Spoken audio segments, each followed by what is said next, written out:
इस कार्यक्रम के पुण्यार्जक हैं श्रीमती शशि लोहाड़िया धर्मपत्नी श्री अनिल लोहाड़िया मुरादाबाद, श्रीमती वर्षा जैन धर्मपत्नी श्री विकास जैन गुड़गांव, श्रीमती उमा जैन धर्मपत्नी श्री योगेश जैन गुड़गांव, राजकुमार जैन, मधु जैन, मनोज जैन, रूबी जैन, अजय जैन, पायल जैन, अक्षत जैन, अर्पण जैन, प्रेरणा जैन व आन्या जैन, श्रीमती रीटा जैन धर्मपत्नी श्री नरेश जैन, चंदरनगर अजमेर। परम पूज्य वात्सल्य मूर्ति जिन्हें धर्म प्रभाविका आरिका रत्न 105 सृष्टि भूषण माता जी की मंगल प्रेरणा एवं आशीर्वाद से तीर्थराज श्री सम्मेद शिखर जी में चतुर्विध संघ की आहार विहार, पिच्छी, कमंडल, वस्त्र एवं शास्त्र इत्यादि की व्यवस्था विगत कई वर्षों से सुचारू रूप से की जा रही है।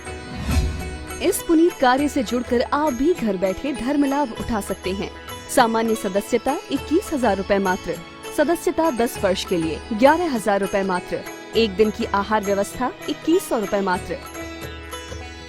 आप अपनी दान राशि निम्नलिखित खाते में जमा करा सकते हैं। Account name Srishti Mangalam foundation, bank state bank of India, account number 384026222185, IFS code SBIN 0000631, account name Srishti Mangalam foundation, bank ICICI bank, account number 02500500528, IFS code ICIC 0000250।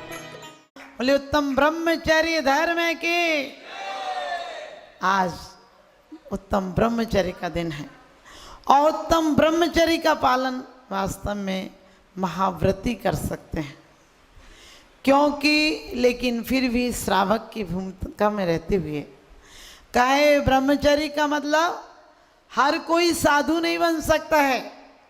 अंतर विषय वासना वर्ते बाहर राग द्वेष गए भारी, याते परमे दिगंबर मुद्रा धर न सके विदीन संसारी।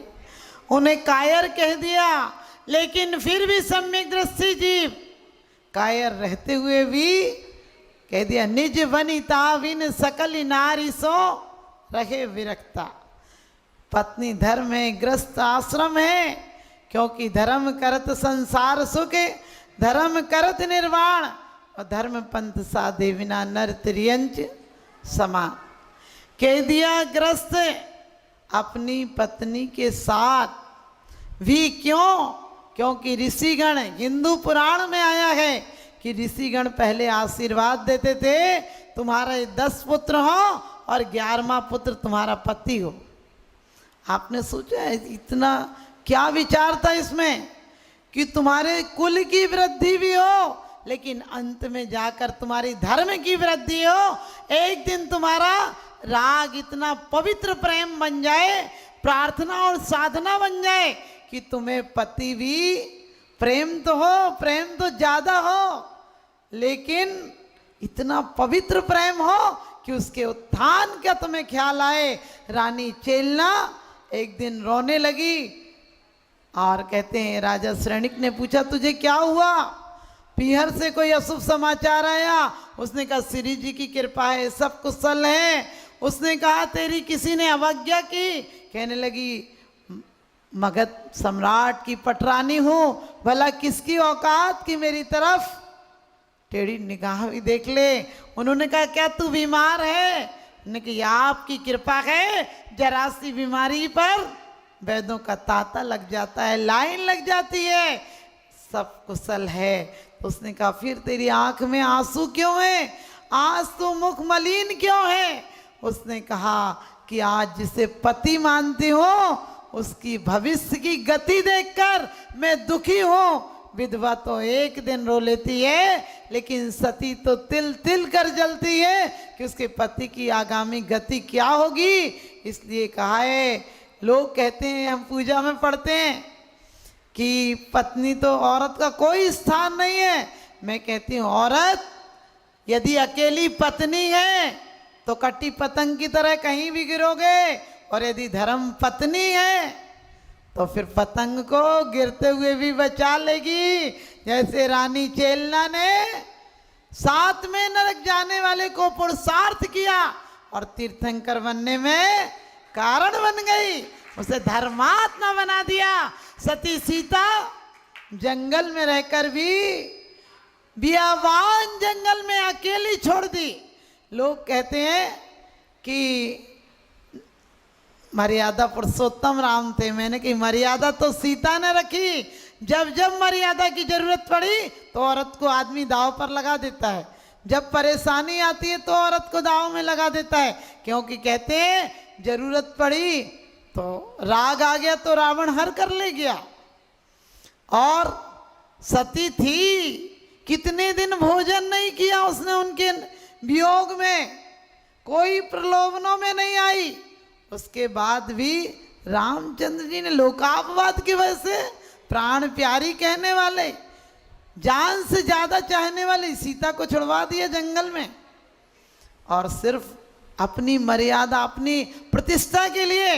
लेकिन नारी का त्याग देखो, वो कहती है उनसे निवेदन करना कि मुझे तो छोड़ दिया, लेकिन धर्म को लोकापवाद के वजह से मत छोड़ देना। आज की औरत होती कहने लगे असल बाप की नहीं है, ईंट से ईंट नहीं बजवा दी। तो सोच कर देखना, क्योंकि कांटों के पथ पर सीता आगे आगे चलती थी। राम को न चुभ जाए कांटे, पैरों तले मसलती थी। राम सदा निर्दोष बताए, सारी विपदा खुद झेली। खून में यदि पैर रंगे हो, मेहंदी रंगी समझती थी। राम सदा निर्दोष बताए, सारी विपदा खुद झेली। वर्तमान की सीता देखो, पल में करे फजीता है। तुमसे ब्याही कर्म फूट गए, रो रो जीवन बीता है। और ऐसी सीता से तो भैया वैसे ही तू रीता है। और नाम रखा ले कर ये सीता, चलचित्रों की सीता है। और पल में करे फजीता है, पल में करे फजीता है। ऐसी सीता से दूर रहना। आजकल लोग उन बच्चों को पसंद करते हैं। ध्यान रखना, जो बच्चियां बहुत फैशन में रहती हैं, पश्चिम सभ्यता के रंग में रंगी होती हैं, ध्यान रखना वो पतन का कारण है।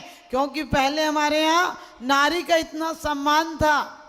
जब नई बहू आती थी तो लोग प्यार से नाम रखते थे, ब्रज रानी, राज रानी, रूप रानी, बढ़िया बढ़िया नाम रखते थे।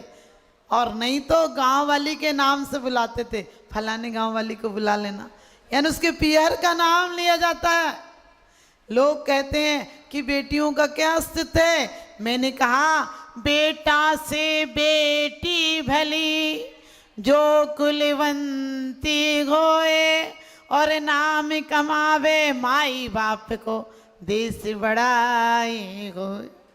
कन्या है धन धूप सा, तपना जिसका काम, और सुबह पिता के गाँव है, शाम पति के ठाव। जिस घर में पैदा होती है उस घर को छोड़कर चली जाती है, दूसरा घर बसा देती है। आप सच बताना, बहू लाना हो तो एक दो बार देखते हो, फाइनल कर देते हो। यदि घर जमाई बनाना हो तो 100 बार सोचना पड़ता है कि किसको रखें, कैसा निकलेगा नहीं निकलेगा। क्योंकि औरतें तो 90% बसा ही देती हैं घर। एक दो फुहड़ होती हैं जो घर उजाड़ भी देती हैं। लेकिन ये मत सोचना सिर्फ बहुओं की गलती होती है, सासों की भी 100% गलती होती है, जो अपने बच्चों को, उनके दाम्पत्य जीवन को सुखी नहीं देखना चाहती हैं।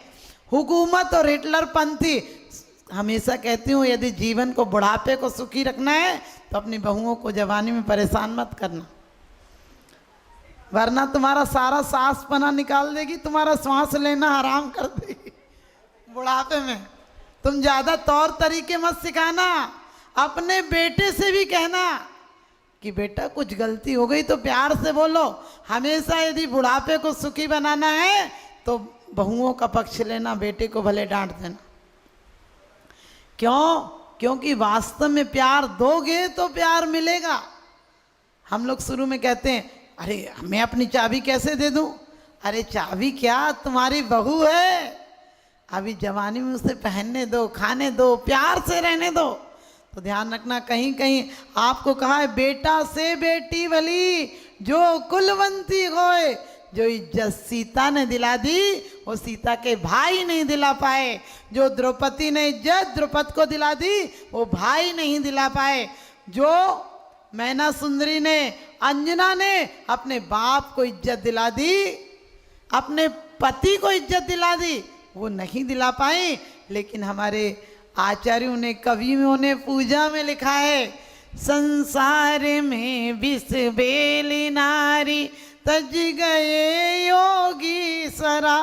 मैंने कहा योगी सरा तज गए, तू मत तज देना, नहीं तो रोटी कहाँ खाने जाएगा। ध्यान रखना, क्योंकि कहते हैं तुम्हें अपनी संतति चलाना है, इसलिए तुमने विवाह किया है। विवाह के समय में बाराती जाते हैं, बोलते हैं आकड़ जा आकड़ जा, और उसको स्टूल पे खड़ा कर देते कि तू ऊंचा हो जाए, वरमाला नहीं डाल पाएगी। मैंने कही ससुर के पैरों में पड़ जा, कि अकेला था, घर गृहस्थी नहीं चला पा रहा था, तुमने अपनी बेटी दी और मेरा घर बसा दिया, उसमें अकड़ने की क्या जरूरत है। उससे कहो कि आपके कारण आपने, क्योंकि ध्यान रखना संस्कार होता है, विवाह संस्कार है। विवाह सिर्फ संस्कार हिंदुस्तान में है कि संस्कार पूर्वक पत्नी ली जाती है, और धर्म पत्नी होती है, पहले धर्म बाद में पत्नी है। हर धार्मिक अनुष्ठान के बाद आप लोग पत्नी को भी स्वीकार करते हैं। क्यों? क्योंकि वो पत्नी होगी तो तुम्हारे 4 दान पलेंगे, पत्नी होगी तो तुम्हारी संतान के द्वारा इस धर्म परंपरा को, हमारे धार्मिक आयतनों को 18,000 वर्ष तक सुरक्षित रखा जाएगा। क्योंकि कहते हैं पूत जने तो ऐसा जन, पूत जने तो ऐसा जन के दाता के सूर, और नहीं तो माई यूं भली मति गवावे नूर। ध्यान रखना, पुत्र पैदा करना तो धर्मात्मा करना, संतात्मा करना, पुण्यात्मा करना, और ऐसे पुत्र पैदा मत करना जो सिर्फ आजीविका चलाते हो, जो सिर्फ पेट भरने की कला सीखते हो। ऐसे पुत्र पैदा मत करना। पुत्र पैदा करना हो तो अपने जीवन को धर्ममय बनाना, सदाचारमय बनाना, और पति को भी चाहिए कि यदि योग काल में आप परिवार के साथ रहते हैं तो स्वर्ग का जीव आएगा, और तुम लोग मर्यादाहीनता करते हो। किसी ने हमसे पूछा कि माता जी पश्चिम में तलाक इतने जल्दी क्यों हो जाते हैं। मैंने कि हमारे यहाँ मर्यादा है। रामचंद्र जी लंका भी गए थे तो उन्होंने पूछा था जनक नंदिनी कहाँ है। आप समझ गए, जनक जी की बेटी कहाँ है। समय समय पर आप पद्म पुराण पढ़ना, वहाँ लिखा है कि भामंडल भगनी या जनक नंदिनी, यानी डायरेक्ट सीता का नाम नहीं लेते थे। और आजकल तो घर पे लौटता है तो ऐसे लगता है जैसे और कोई जिंदा ही नहीं हो, बस पत्नी है घर में। अरे कम से कम अपने बड़े बुजुर्गों के सामने माँ से कह दो। पहले कितनी मर्यादा थी, यदि पत्नी को भी बुलाना हो तो बहन से, भाभी से कहते थे कि आपकी छोटी कहाँ है, आपकी भाभी कहाँ है, ऐसे बोलते थे। इतनी मर्यादा थी। आजकल तो मर्यादाहीनता हो गई। ध्यान रखना, किसी ने हमसे पूछा कि वहाँ इतने जल्दी तलाक क्यों हो जाते हैं, हमने कहा वहाँ मर्यादाहीनता है, इसलिए कोटा 2-3 साल में पूरा हो जाता है। हमारे यहाँ सील संयम है, मर्यादा है। हमारे यहाँ फुहड़पना नहीं है, इसलिए हमारे यहाँ एक नहीं जन्म जन्मों तक साथ बना रहता है। राजुल की आपको पता है, जब नेमिनाथ लौट गए तो उनकी माँ कहती है क्यों प्यारी बेटी तू जिदियों पड़ी गए, क्या तेरी नेमी से भावर पड़ी गए, नेमी से अच्छे हैं लड़के तमाम। तो वो क्या कहती है, मत डारो अंजन प्यारी मेरे सील को लागे गारी, मैं योगन तुम संसारी मैं भी जाऊं गिरनारी। कहती है कि मत कहो ऐसा, मैंने हृदय में उन्हें मान लिया है, अब वही मेरे लिए सर्वस्व हैं। सोच के देखना, 9 भव तक एक महिला आई और कहने लगी माता जी आशीर्वाद दो कि मुझे ये अगले जन्म में भी मिले। मैंने कि बहुत अच्छे हैं क्या। बोली नहीं अच्छे तो क्या, आप कह सुन के सुधार लिया, अब हर जन्म में किस किस को सुधारूंगे। ध्यान रखना, भारत में इतने व्रत होते हैं पति के लिए, लेकिन सोचो पत्नी कितनी तुम्हारे लिए कामना मांगती है। कहीं किसी संत महात्मा के पास जाती है तो अपने आप पता चल जाता है कि इसका पति होगा, बोलती है इनको आशीर्वाद दे दो, यानी ये ठीक रहे मैं ठीक रहूंगी, मेरा सब कुछ कुशलता इनके में। और आजकल कलहकार नहीं हो तो को भवनी मचा देती है घर को। ध्यान रखना, पहले पत्नी को श्रीमती कहते थे, श्रीमती है ना बुद्धिमती, लक्ष्मीमती। पति को श्रीमान कहते थे, बुद्धिमान, विवेकवान। आजकल तो हस्बैंड हो गया, हमने कहीं हंस हंस कर जिसका बैंड बजे फिर घुंघरू की तरह बजता गिरा, समझ गए? क्योंकि घर से भाग के दुकान जाता है, कोई मास्टर उस्टर हो तो जल्दी से स्कूल पहुंच जाता सुबह सुबह। पूछो भाई साहब क्यों, आप तो देर से क्लास लगती है। बोले क्या बताएं घर में झंझट है। एक पति मर गया तो पत्नी ने बहुत कामना की कि दिख जाए दिख जाए दिख जाए।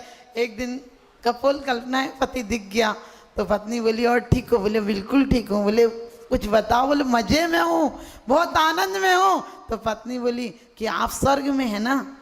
तो बोली नहीं मैं नरक में हूँ। तो बोले फिर मजे में कैसे? बोले वहाँ तू नहीं आ।